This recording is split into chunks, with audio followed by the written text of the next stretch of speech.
तो आज का हमारा टॉपिक है स्टैंडर्ड हाइड्रोजन इलेक्ट्रोड। ये स्टैंडर्ड हाइड्रोजन इलेक्ट्रोड एक रेफरेंस इलेक्ट्रोड है जो कि अदर इलेक्ट्रोड्स का इलेक्ट्रोड पोटेंशियल मेज़र करने के काम आती है। ये जो इलेक्ट्रोड पोटेंशियल है इस तरीके से रिप्रेजेंट किया जाता है। नस्ट इक्वेशन के न्यूमेरिकल में ये इलेक्ट्रोड पोटेंशियल दिया जाता है E0। तो ये कैसे मेज़र करती है, पहले हम इसकी वर्किंग समझते हैं। यहाँ पर ये कंटेनर है और कंटेनर के अंदर यहाँ पर HCl सोल्यूशन है और इस सोल्यूशन की मोलैरिटी 1 है। तो यहाँ 1 मोलर HCl सोल्यूशन है। यहाँ पर ये वायर है, कंडक्टिंग वायर है और वायर से कनेक्टेड यहाँ प्लेटिनम इलेक्ट्रोड है। अब सोल्यूशन में HCl है मतलब H पॉजिटिव आयन है और ये H पॉजिटिव आयन जाकर इस प्लेट पर डिपॉजिट होगा। तो ये कैसे डिपॉजिट होगा, H पॉजिटिव प्लस इलेक्ट्रॉन, यहाँ पे 2H पॉजिटिव ले लो और 2 इलेक्ट्रॉन ले लो तो ये दोनों मिलकर क्या बना लेंगे, हाइड्रोजन गैस। तो यहाँ पर इस तरीके से हाइड्रोजन बबल्स की फॉर्म में निकलेंगे। तो यहाँ पर पहली रिएक्शन जो हो रही है, जो रिडक्शन हो रहा है या जो कैथोड पर रिएक्शन है, वो इस तरीके से हाइड्रोजन गैस निकल रही है।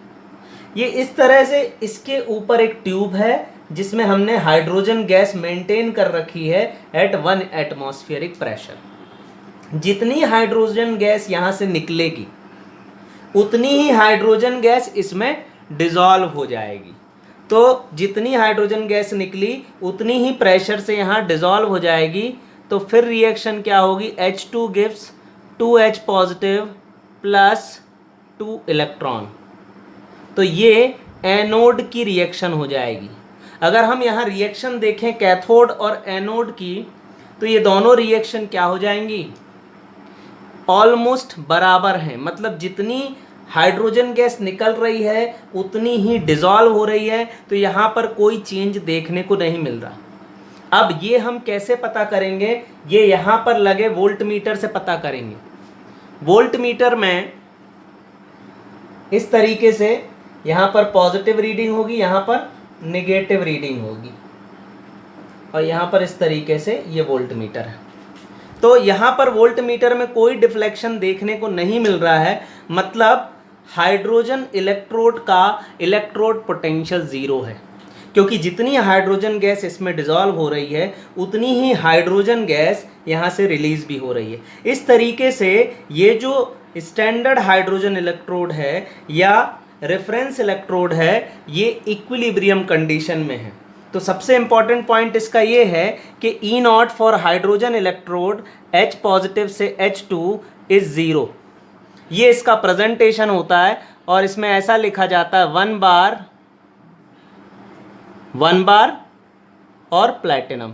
इस तरीके से इस हाइड्रोजन इलेक्ट्रोड को रिप्रेजेंट किया जाता है। अब इसके बाद ये बाकी इलेक्ट्रोड का इलेक्ट्रोड पोटेंशियल कैसे मेज़र करती है, हम ये देखते हैं। यहाँ पर एक पॉइंट है A। अब देखो, जैसे मुझे जिंक रॉड का पोटेंशियल निकालना है, जैसे मैंने H2SO4 में यहाँ पर जिंक रॉड डाल दी और ये जो वायर है ये हमने कहा B पॉइंट। जैसे ही हम इस B पॉइंट को इस A पॉइंट से कनेक्ट करेंगे, वोल्ट मीटर में डिफ्लेक्शन देखने को मिलेगा और वोल्ट मीटर में जितना डिफ्लेक्शन मुझे देखने को मिलेगा, वो जो डिफ्लेक्शन होगा या वो जो वोल्टेज होगा वो इस इलेक्ट्रोड का होगा। मान लीजिए हमने यहाँ पर जिंक रॉड या जिंक इलेक्ट्रोड ले ली और वोल्ट मीटर में हमें डिफ्लेक्शन देखने को मिला, ये पॉजिटिव में है और ये नेगेटिव में है और ये इस तरह से। अब जैसे ही हमने B को A से कनेक्ट किया तो वोल्ट मीटर में डिफ्लेक्शन आया और डिफ्लेक्शन आने के बाद ये जो एरो है दोबारा अपनी जगह चला गया। तो जितना ही डिफ्लेक्ट हुआ वो हुआ जिंक की वजह से और वो जो वोल्टेज है, वो जो E0 है, वो किसका होगा, जिंक का। तो इस तरीके से हम इलेक्ट्रोड पोटेंशियल को मेज़र करते हैं बाय यूजिंग रेफरेंस इलेक्ट्रोड और स्टैंडर्ड हाइड्रोजन इलेक्ट्रोड। इसमें प्लैटिनम क्यों यूज़ किया जाता है, क्योंकि प्लैटिनम अनरिएक्टिव होता है, ये वाटर से रिएक्ट करके ऑक्साइड नहीं बनाता, इसमें किसी तरह का कोई कोरोजन नहीं होता।